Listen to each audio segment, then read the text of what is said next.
thank you. Thank you for having me. As a Chinese scholar, I'm very grateful for so many international friends to join the No New Cold War initiative. This is a very, very important event. Actually, in the next 3 months before the US election, will be a high risk period for China-US relations.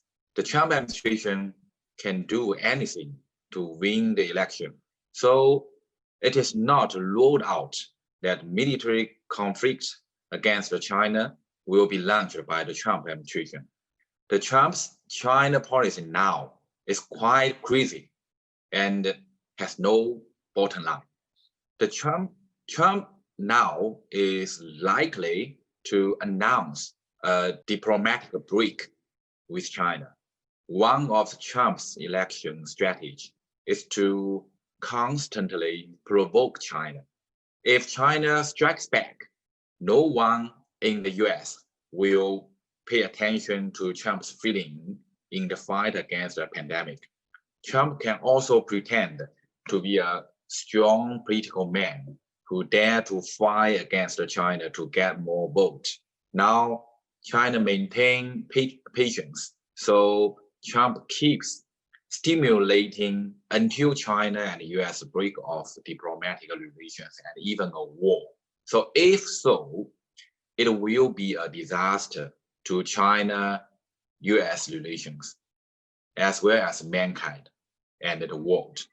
So I think this is an open political conspiracy. The Trump administration is a source of the disaster. But fortunately, China was not irritated as the Soviet Union was in 1947 by the Iron Curtain speech. China has no intention to respond to the US with a new Cold War. China State Council and Foreign Minister Wang Yi delivered a speech with a huge amount of information about the US and China relation on July 9th. Wang Yi stressed that China-US relations face the most severe challenge since the establishment of diplomatic ties in 1979. And he called on China-US ties to get back on track toward long-term, sound, and steady development. His proposal was very pragmatic with details. First, to activate and open all the channels of dialogue.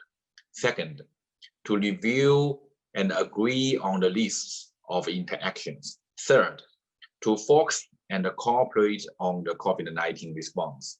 So, contrary to the speeches respectively delivered by the US Vice President Michael Pence and the Secretary of State Michael Pompeo, Wang Yi's speech neither lied about the US, nor attacked the country. It did not convene any hard-line gesture to coerce the US. It was full of wisdom and thick recommendations for the healthy development of China-US relations and the resolutions for problems. The US is pressing the accelerator to trash bilateral relations now, but China is putting the brakes on with the hope of preventing China-US relations from continuing to the plummet. So obviously, the Trump administration's strategy to shape China as an enemy will not succeed. For example, on early July, my institute, Chongyang Institute for Financial Study, Renmin University of China, completely a questionnaire of 100 Chinese scholars. In that questionnaire, 62% of those polled believe the US is waging a new Cold War against China, but 82% hold the view that a new Cold War resembling the US-Soviet Union Cold War is unlikely.